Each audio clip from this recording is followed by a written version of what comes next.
another Generation 2 Plasticon review! Woohoo! Welcome back to another Plasticon review. Today we're going to cover something a little different. Something that a lot of you guys out there probably have never heard of or seen, and that is the European or UK issue of the official Transformers Generation 2 Annual.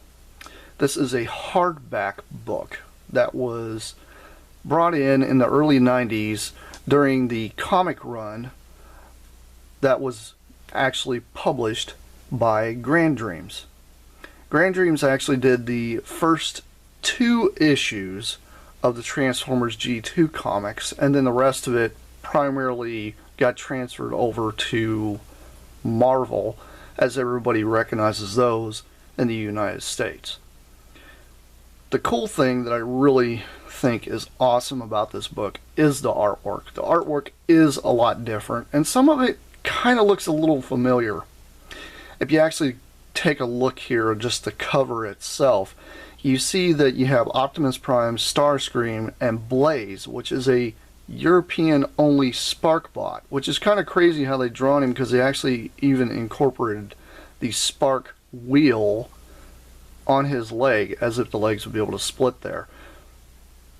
The other thing I absolutely love about the cover, though, is the fact that it's got these 2 gigantic door things here that are kind of open, which kind of represents the cyber cube that everybody kind of complained about with the G2 comic rehash, or the actual cartoon series that came out in the US that a lot of people were a bit irritated about.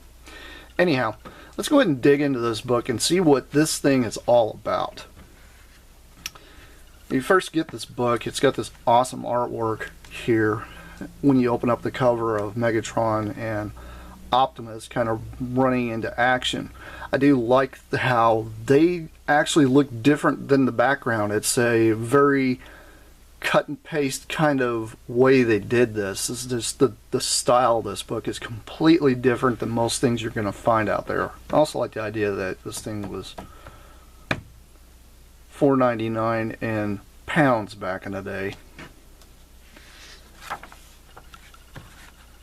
Next page is obviously going to be giving you your table of contents, and it obviously printed in 1994 is when this thing was published. So this did come out a year after the G2 Transformers actually debuted, which was in 93. It's also got a nice story arc that goes on through here, which kind of continues throughout the whole thing. This right here kind of gives you more or less an origin story, along with that same cell cutout of Optimus right here, which is kind of funny because you put the G2 Decepticon logo down here. I don't know if they were just getting things mixed up there, if that's just a color preference they decided to do. Considering you continue on here, you got Megatron with the G2 Decepticon emblem again. Just a continuation of the story.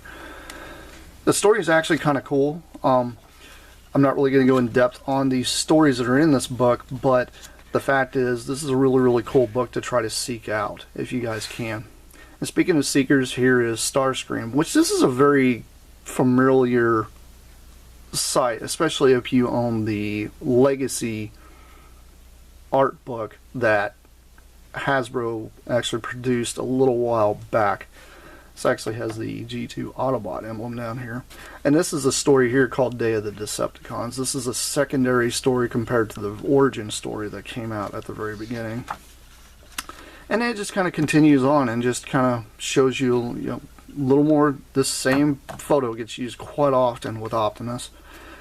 But then you actually have this nice picture here of Jazz, which this right here is the actual artwork that was on the toys from back in the day too, which is kind of neat that they actually used some of the real artwork from the toy line that was released along with original artwork.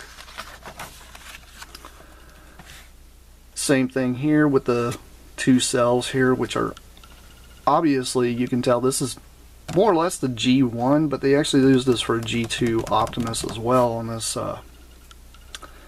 artwork. The real cool thing though is the fact that they actually do have, they brought in Ramjet over here, which is kind of neat. And I do like the I just like the placement of everything and the way this thing is actually laid out. This this whole story arc is kind of thrown in here a little bit. And this is where the whole thing gets really odd. So when you get to page 16 on this thing, you got crosswords, which this is a picture here of Electro, if most of you guys have never seen him before. And then you've got biographies of several of the Autobots and Decepticons. You have Optimus Prime and Sizzle here at the very beginning. And this is Sparkbot Sizzle, not the Electro or the laser rod versions that we got here in the States. And then it continues on with Blaze and Piranha, which Piranha was the Rotor Force hydrofoil type of boat. And then you got Sideswipe and Jazz. And it just kind of continues on with like these cool little biographies throughout the entire thing. Then it finally moves over here. You got more puzzle work to do in here, which this is something I really did like about this book, is the fact that this was an activity book, not just a kind of background story and origin thing. But then it really gets weird because all of a sudden you got a comic book in the middle of this, which is, this is what the big meat and potatoes is about this whole thing, is this story that's thrown in this book. It's actually a very, very cool comic. I'm not really going to go through the storyline here and tell you guys what happens, because I would like you guys out there to try to seek this thing out yourself. But it's a very, very cool story. And I do like the fact that they give some characterization to one of the Sparkbots that never really got any... There was never one of those released in the United States, and it was cool that they actually gave that particular character, Blaze, a little bit of story arc to just give him characterization compared to everybody else that everyone's so familiar with, like Grimlock, and you got Megatron obviously here, and just a few of the other ones just throughout this entire storyline. And this is the only thing that's a little upsetting about my book, is the fact that the crossword, or word search, sorry, was actually done. And it's got a really, really nice picture there of your power dive, which is really, really cool. I like the fact that, they used, this is actual artwork from the toy backing that you get when you actually purchase it.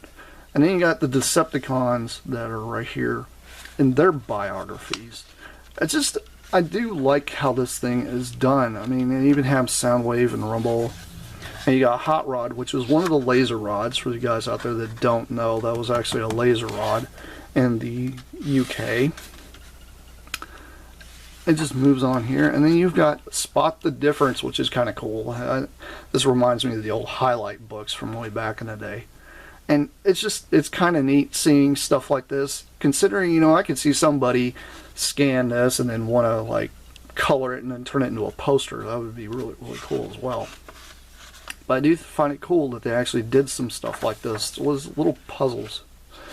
And then you have, like, a tech spec kind of thing going on here toward the back, which is really neat. I do like the fact that they really went in depth on the stuff that's in this book.